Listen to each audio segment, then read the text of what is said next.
Welcome back दोस्तों, मैं हूं विक्रम और इस ट्यूटोरियल में हम सीखेंगे कि पेज का डिवीज़न कैसे करते हैं। चूँकि हमारे पास टोटली 15 नेम्स है, ठीक है। तो हम इसमें क्या करते हैं कि 4-4 के डिवीज़न में या 5-5 के डिवीज़न में हम इसे 4 पेज में या 5 पेज में तोड़ देते हैं, ठीक है। तो इसके लिए सबसे पहले हम क्या करेंगे कि एक वेरिएबल बना लेते हैं $रोज़, ठीक है। मुझे कितना रोज़ में या कितना पेज में तोड़ना है, तो हम 4-4 का डिवीज़न लेते हैं, ठीक है। कि एक पेज में 4 डेटा, फिर दूसरे पेज में 4 डेटा, तीसरे पेज में 4 डेटा, इस तरह से 4-4 डेटा जब तक वो 15 तक न पहुंच जाए, ठीक है। तो चलिए क्वेरी करते हैं। $q क्वेरी करने के लिए सेलेक्ट काउंट, इसके अंदर पैरामीटर डाल देते हैं ID फ्रॉम यूजर्स, ठीक है। और टेबल का नाम यूजर्स है।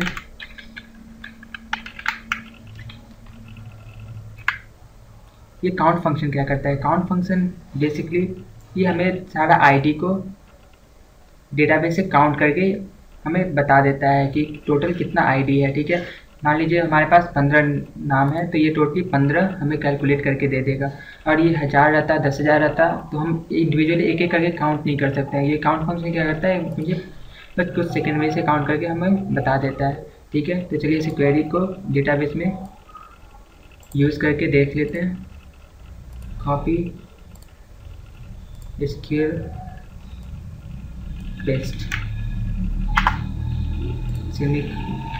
सेमीकोलन एंड गो, ठीक है। तो ये देखिए हमारे डेटाबेस में टोटली 15 आइटम्स है, मतलब 15 आईडी कॉलम है,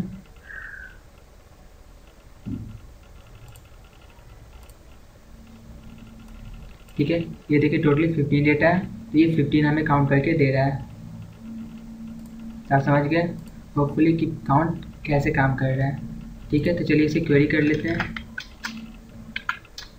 $r MySQL क्वेरी,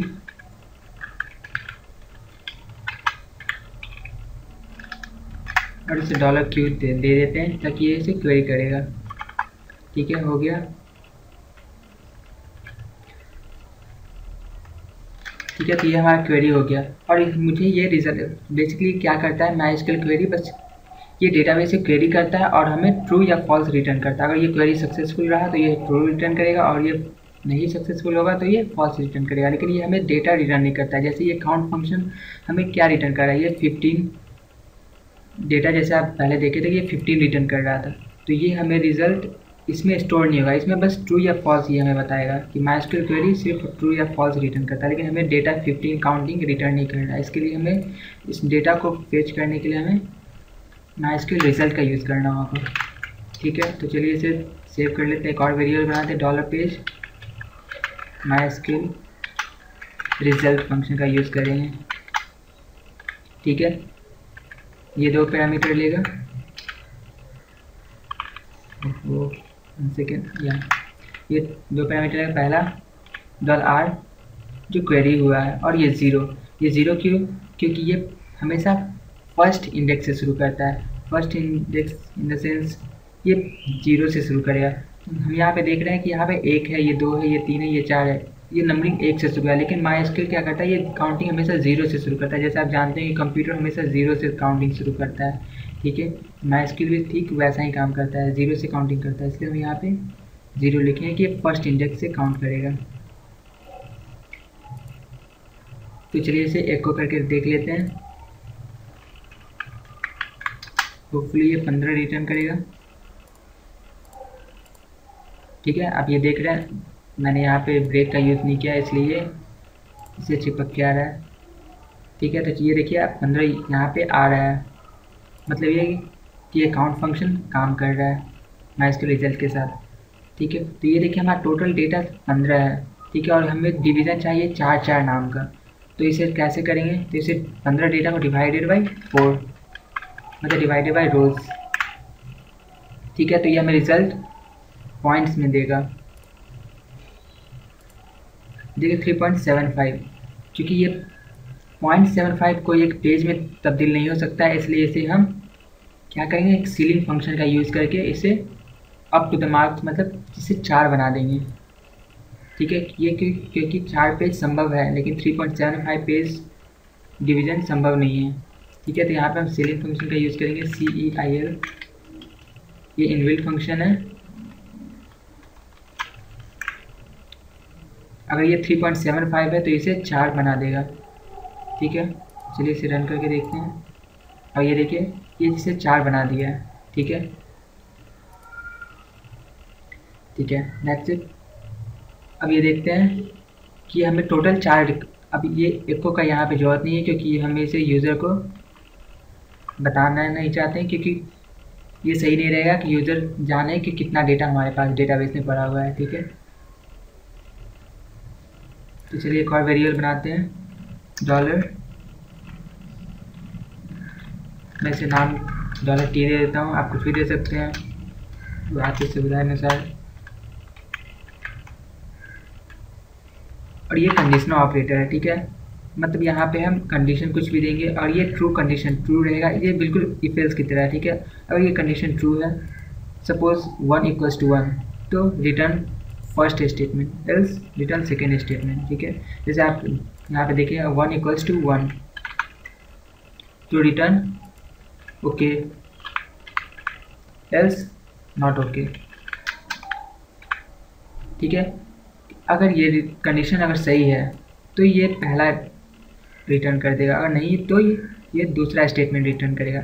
समझ गए आप कंडीशनर कैसे काम करता है, ठीक है। तो यहाँ पे हम लोग देते हैं सेट $get और मैं यहाँ पे नो देता हूँ जो पेज नंबर डिनोट कर रहा है, ठीक है। मैं आपको बताता हूँ कि ये कैसे काम कर रहा है, फिर मैं इसे लिख लेता हूँ।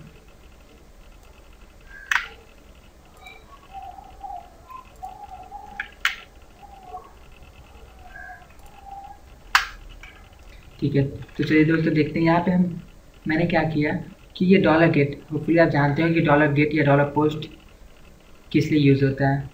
चलिए मैं आपको शॉर्ट में बता देता हूँ $get क्या होता है। $get जो भी URL बार में आपको कोई वैल्यू आता है, ठीक है, तो उस वैल्यू को हम $get की मदद से स्टोर कर सकते हैं, ठीक है। $get या $post एक ग्लोबल वेरिएबल होता है या ग्लोबल एरे होता है जिसमें वैल्यू स्टोर होता है, वो हम किसी भी पेज से एक्सेस कर सकते हैं, हो गया। और $post क्या होता है कि जब भी हम फॉर्म सबमिट करते हैं, ठीक है, तो $post की मदद से उसे हम फेच कर सकते हैं उस डेटा को। $get क्या होता है, ये लिमिटेड होता है और ये सिक्योर नहीं होता है, लेकिन $post हाईली सिक्योर होता है, ठीक है। उसके बारे में आप होपफुली जानते होंगे, ये बेसिक PHP कंस्ट्रक्ट है। तो चलिए देखते हैं कि यहाँ पे मैंने क्या किया है कि अगर $get अगर कोई पेज नंबर, जैसे यूज़र, अगर मैं यहाँ पे 4 का डिवीज़न कर रहा हूँ, ठीक है, first page, second page, third, fourth, ठीक है। फिलहाल यहाँ पे कुछ नहीं है लेकिन मैं यहाँ पे दूंगा 1 2 3 4, ठीक है। अगर यूज़र 1 पे क्लिक करेगा तो यहाँ पे आ जाएगा 1 और 2 पे क्लिक करेगा तो 2। तो इस डेटा को मुझे फेच करने के लिए मुझे इस का जरूरत पड़ेगा, ठीक है, $get नंबर। और ये नंबर अगर सेट है, ठीक है, मतलब यूज़र अगर किसी भी एक डिजिट पे क्लिक किया हुआ है, ठीक है, सपोज दैट 2, तो ये यहाँ पे URL बार में 2 आ जाएगा और ये यहाँ पे सेट है। इसका मतलब ये यूज़र बार में $t में 2 सेलेक्ट हो जाएगा। और यूज़र कुछ भी सिलेक्ट नहीं किया तो ये बाई डिफ़ॉल्ट हमेशा 1 रहेगा, और यूज़र कुछ भी सिलेक्ट नहीं करता तो बाई डिफ़ॉल्ट हमेशा फर्स्ट पेज उसे अपीयर होगा, हो गया। अगर आपको नहीं भी समझ में आ रहा तो कोई दिक्कत नहीं है, आप जैसे जैसे ट्यूटोरियल आगे बढ़ेगा आप अच्छे से समझ में आ जाएगा, ठीक है। चलिए देखते हैं $पेज या फिर आप $स्टार्ट कर सकते हैं कि starting point $start $t -1 into रोज,